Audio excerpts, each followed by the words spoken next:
Oi, bom dia. Meu nome é Laura Rodrigues Freitas, eu sou do segundo ano G. Eu faço parte do grupo da Mostra de Saberes, junto com a Bruna e com o Luiz, com a professora Cristiane. A gente vai falar sobre a República, como ela decorreu, o que é a República no Brasil e sobre as epidemias durante esse tempo.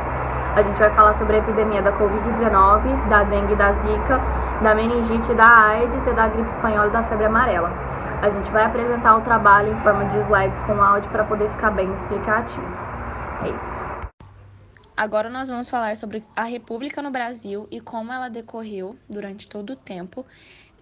O Brasil só adota essa medida em 1889 por conta de civis e militares que fizeram uma pressão para poder derrubar a monarquia, fizeram um golpe para poder derrubar a monarquia. Com isso, Marechal Deodoro da Fonseca foi o primeiro presidente da República no Brasil, em 1889 mesmo. No total, tivemos 38 presidentes e a República no Brasil foi separada por épocas e partes. A primeira dela foi a República Velha, chamada de República Velha, que começou em 1889 e foi até 1930. Nesse meio tempo, foi criada a primeira Constituição brasileira. Após a República Velha, nós temos a Era Vargas, que vai de 1930 a 1945. Getúlio Vargas só consegue entrar no poder por conta de um golpe. E assim, então, ele assume a presidência.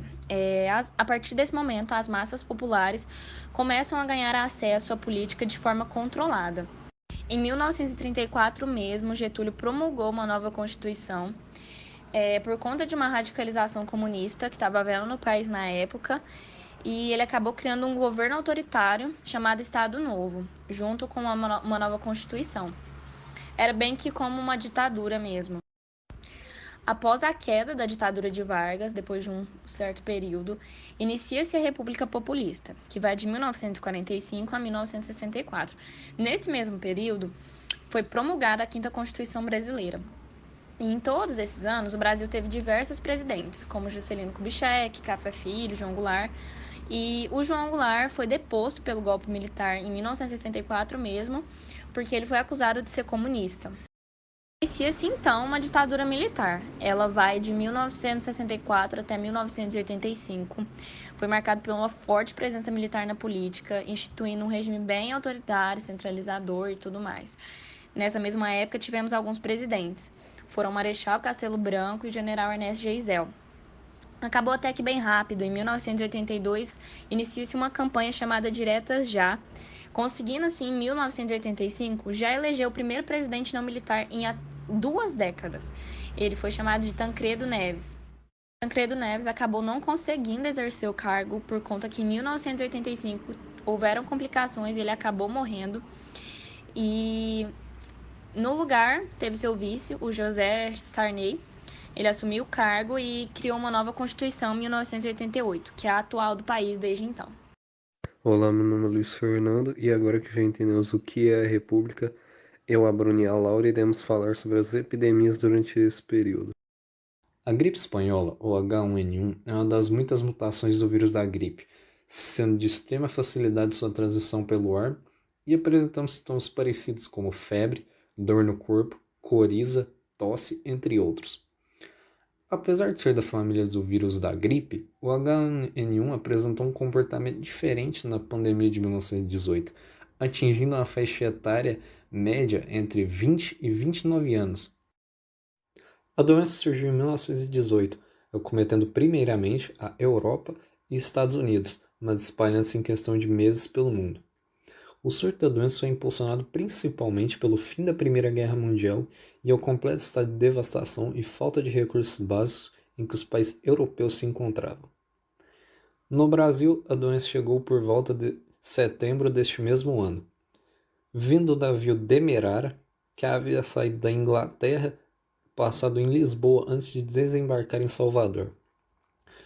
Como não existia cura para a doença, as recomendações eram muito similares ao que temos, por exemplo, hoje para o coronavírus, para que as pessoas evitem aglomerações, lavem as mãos com frequência e evitem o contato físico. Quando os primeiros casos da doença começaram a se confirmar, o governo brasileiro negou a gravidade dos fatos. Porém, ainda no fim de setembro, a realidade começou a vir à tona, e certas medidas preventivas foram tomadas. Porém, o avanço da doença era muito rápido, chegando a faltar médicos, leitos, sendo necessária a improvisação de hospitais. Mesmo assim, o então diretor-geral de saúde pública, Carlos Seide, afirmava que tal estado de emergência simplesmente não existia, dizendo que a gripe espanhola na verdade era benigna e que a imprensa estava em histeria completa, divulgando informações falsas e exageradas, propondo ao então presidente Venceslau Braz que a imprensa fosse censurada. Mesmo naquela época, muitas notícias falsas surgiram em torno da doença, em especial sobre sua cura e tratamento. Algumas chegando a dizer que tônicos milagrosos seriam a cura, ou que a queima de naftalina e até mesmo um remédio para a malária ajudasse no combate à doença, o que acarretou em escassez total desse remédio. Porém, tais atitudes do então diretor-geral de saúde pública não passaram em branco. Ele foi demitido ainda em 1918.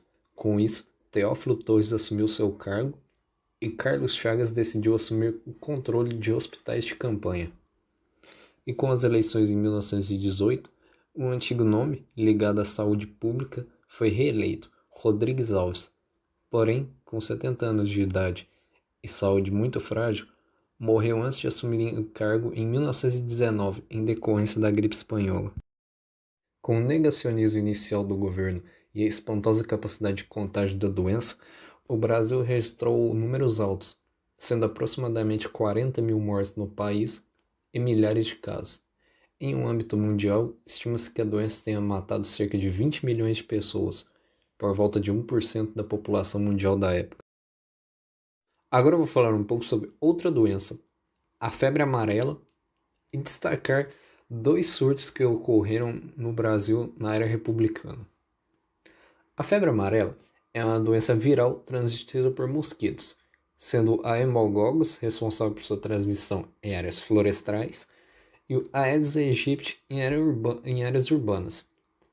Geralmente, quem contrai o vírus da febre amarela não apresenta nenhum sintoma, ou os mesmos são demasiadamente fracos. Os sintomas normalmente são febre alta, calafrios, cansaço, dor de cabeça e muscular, náuseas e vômitos.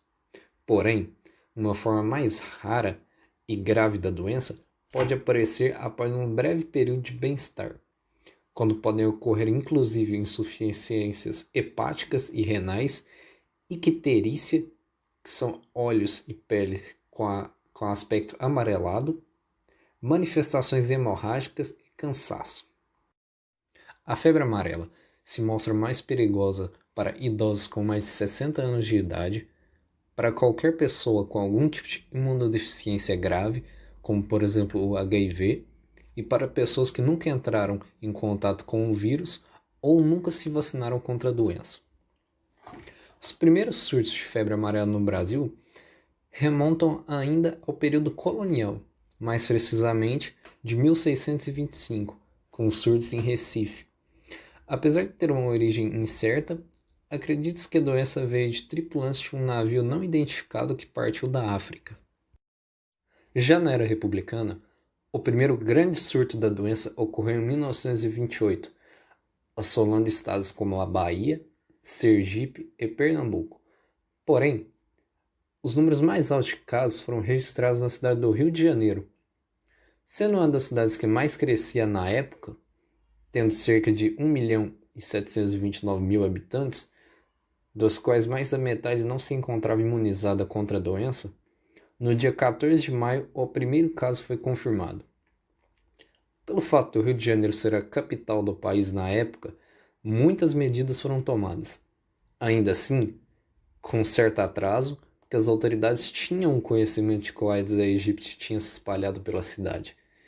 E mesmo após os primeiros óbitos, consideraram que o diagnóstico de febre amarela era falso. Todavia, após certos meses, o diretor de saúde pública, Clementino Fraga, criou diversas campanhas contra a doença, como por exemplo um serviço de calhas, ou serviço de valas, e até um serviço de vigilância médica que em 1929, no auge da epidemia, chegou a registrar cerca de 217.000 pacientes em observação na cidade. O surto da doença só foi terminar em 1929. tendo cerca de 738 pessoas contaminadas e por volta de 470 óbitos, com uma letalidade de cerca de 64,8%. O surto mais recente de febre amarela no nosso país ocorreu em dezembro de 2016, em Minas Gerais. A doença logo se espalhou para mais 9 estados. Após uma baixa taxa de imunização, o governo investiu em compra de vacinas, mas a falta de planejamento novamente se mostrou presente, com boa parte da população sendo vacinada com doses fracionadas do imunizante por falta dos mesmos. Em diversos estados, parques foram fechados e o combate ao mosquito transmissor foi intensificado. O surto teve seu fim oficial em 6 de setembro de 2017. Foram registrados um total de cerca de 780 casos e 262 óbitos. Com intervenções tardias em ambos os surtos mencionados, muitas vidas foram perdidas e evidencia ainda mais a importância da vacinação contra uma doença, já que sem ela, a febre amarela teria potencial para se tornar uma doença muito mais letal. Chegamos então na meningite, que é uma inflamação das membranas que revestem o cérebro e a medula espinhal, geralmente causada por uma infecção viral, mas também pode ser de origem bacteriana ou fúngica. Um dos maiores fatores de risco para pegar a doença é ter um sistema imune enfraquecido.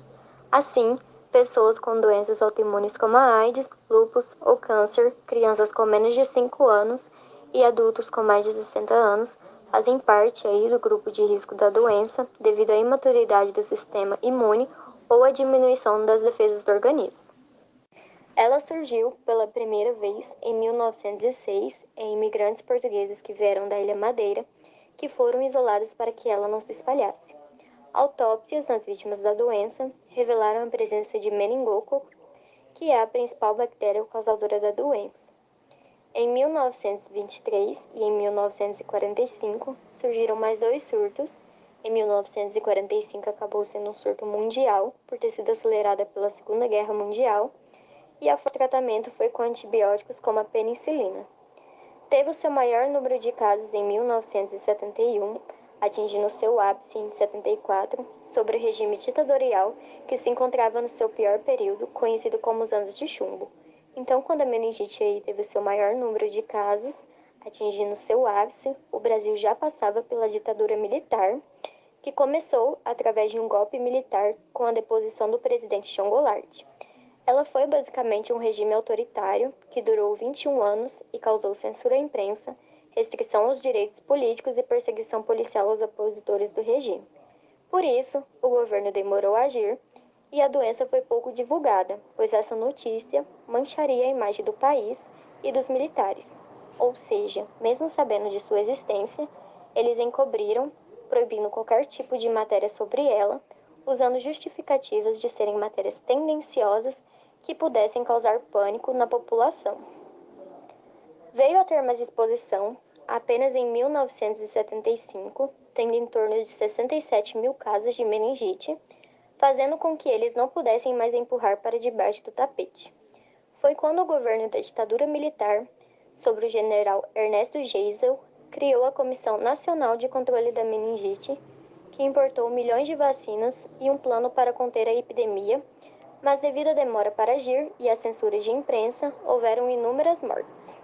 Levantamentos estimam que no país houveram 1,6 mil mortes, além de termos perdido um evento esportivo importante, o que, claro, não se compara com as vidas perdidas que poderiam ter sido evitadas se o governo tivesse tomado medidas contra a doença no seu estágio inicial.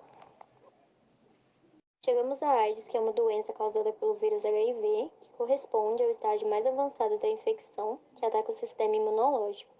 Ela pode ser transmitida através de relações sexuais, contato com o sangue, gravidez, parto, etc. O primeiro caso de AIDS registrado no Brasil foi em 1980, quando a vida no Brasil passava por um momento em especial, que é a passagem do governo militar para o democrático, e foi então quando o país teve aí seu primeiro óbito como forma de infecção via sexual.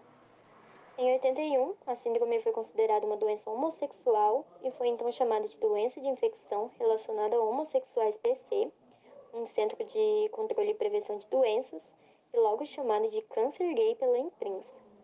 Foi apenas em 82 que a doença começou a ser identificada não apenas em homossexuais, mas também em mulheres, homens héteros, usuários de drogas, etc. Foi quando finalmente ela passou a ser relacionada ao sangue e foi então renomeada para AIDS e classificada como epidemia pela CDC. Tendo aí em 85 o primeiro caso de transmissão vertical, que é de uma mãe para um bebê no Brasil. Em 88, a OMS, uma Organização Mundial da Saúde, lançou uma ação global contra a AIDS e como forma de tratamento ocorreram as primeiras experiências com o antiviral zidovudina, mais conhecido como AZT. O seu uso foi aprovado pela FDA, que é um departamento de saúde e serviços humanos dos Estados Unidos, e o impacto sobre as mortes dos doentes foram pequenas. Em 88, foi instituído o 1º de dezembro como Dia Mundial de Luta contra a AIDS e foi também criado nesse mesmo ano o Sistema Único de Saúde SUS e a saúde passou finalmente a ser um direito de todos. Em 1991, foi autorizado pelo FDA o terceiro antirretroviral DDC, mais indicado para pacientes com intolerância ao AZT, que até então era limitado, tornando-se gratuito em breve, perto de quando o famoso lacinho vermelho tornou-se o símbolo mundial de luta contra a AIDS. Iniciou-se então em 92 o combate à epidemia de AIDS, utilizando-se a combinação com 2 antirretrovirais, o DDC mais o AZT. Porém, foi feita em 93 uma pesquisa pela Europa que apontou o AZT pouco eficaz para portadores de HIV que ainda não desenvolveram os sintomas de infecção. Surgiram então novos medicamentos para atuar nas frentes em 94, uma classe de fármacos antirretrovirais chamados de inibidores de prótese. Em 96, nasceu então oficialmente a terapêutica conhecida como coquetel, que usa o tríplice esquema de antirretrovirais, 2 inibidores de transcriptase reversa e 1 de prótese como forma de tratamento. Cresceu então o otimismo de que o HIV poderia ser controlado através do coquetel. Nesse mesmo ano, a Lei 9.313 também foi aprovada, obrigando o SUS a distribuir gratuitamente remédios para HIV e AIDS para todos os brasileiros infectados, o que fez com que as mortes diminuíssem 50% e os números de infecções em 80%, nos anos 1996 a 1999. Mas apesar da melhora, em 2001 ainda se estimava um grande número de pessoas infectadas pelo HIV. Dados do boletim epidemiológico apontam aproximadamente 597 mil pessoas infectadas no Brasil.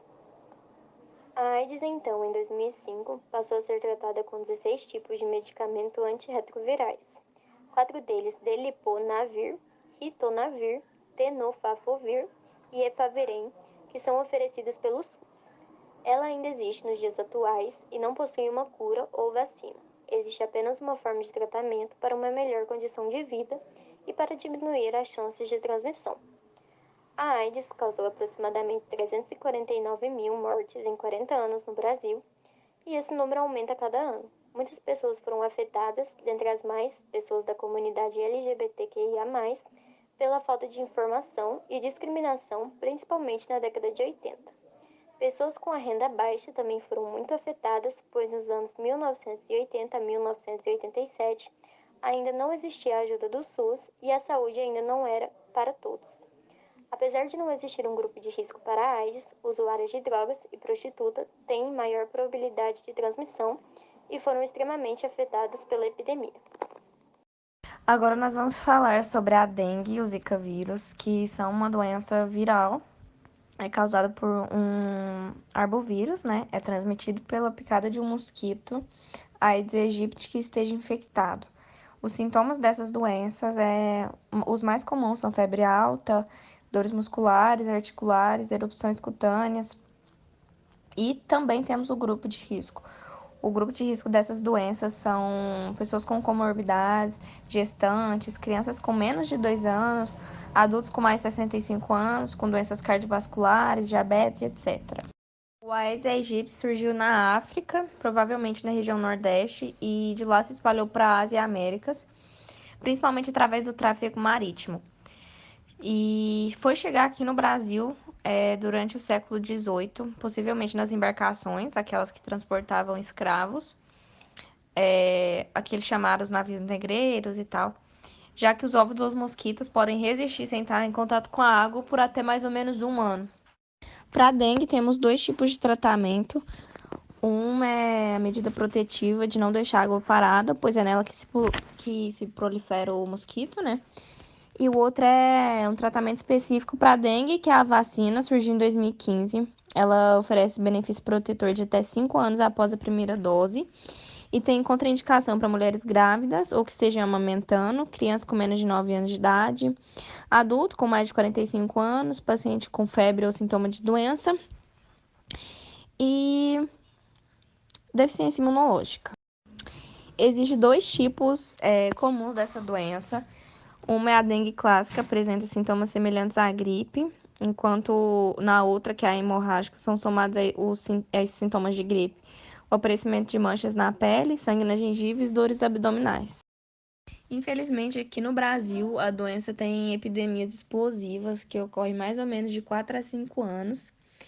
E desde a introdução do vírus no país, que começou em 1981, foi confirmado mais de 7 milhões de casos.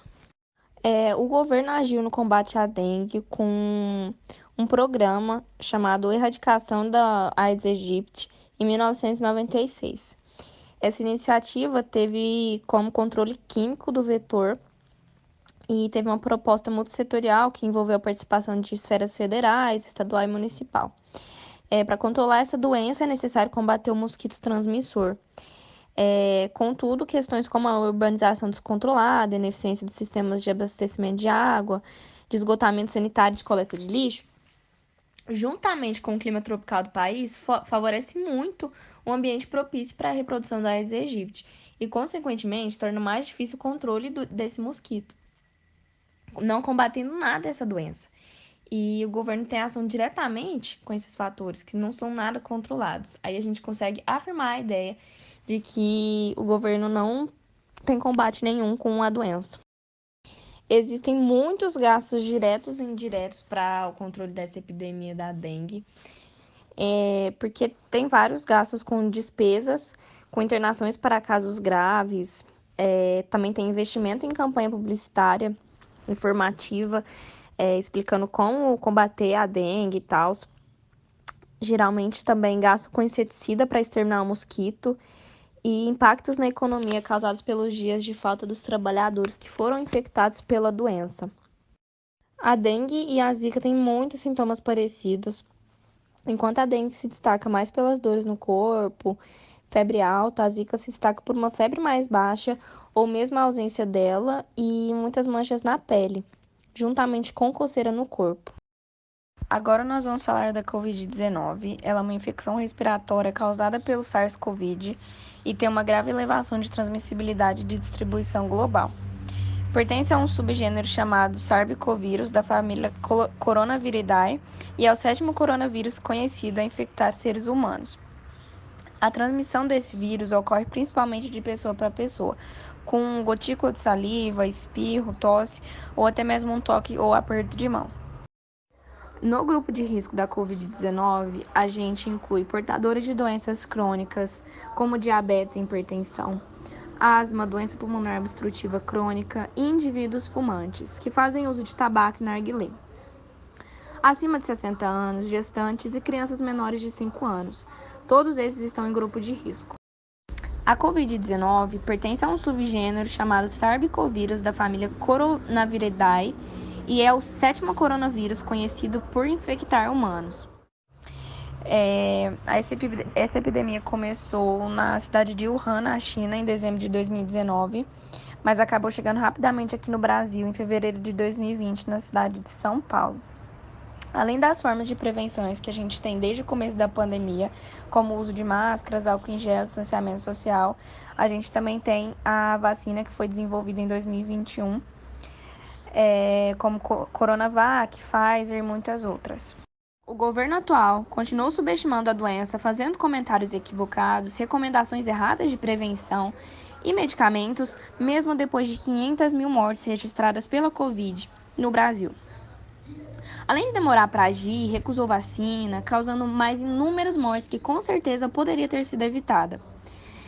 Apesar da gente ter um sistema de saúde relativamente bem colocado para combater o Covid-19 e tal, o Brasil tem hoje uma das maiores taxas de mortalidade do mundo. Isso é nitidamente um problema de coordenação entre os diferentes níveis de governo. A classe social mais afetada, com certeza, foi as pessoas com renda salarial baixa, que não possuem um saneamento básico ou um emprego fixo, juntamente com as pessoas negras. A população negra, de acordo com a porcentagem do IBGE, também foi muito afetada. Um dos principais efeitos da pandemia no mundo todo, não só no Brasil, foi o aumento de casos de ansiedade e depressão. Por conta da mudança drástica de rotina, né? Pessoas que ficavam nas ruas o dia todo, às vezes não podem sair mais, tiveram que ficar em casa, trabalhar de home office, isso mudou demais a vida de todo mundo. O número de casos de violência doméstica também contra a mulher aumentou muito devido a esse fator, por conta de ter que ficar em casa. Isso não é justificativa, mas mesmo assim a taxa aumentou demais por conta de relações dentro de casa. E essa foi nossa apresentação sobre a República e as epidemias da época. Muito obrigada por ter assistido até aqui.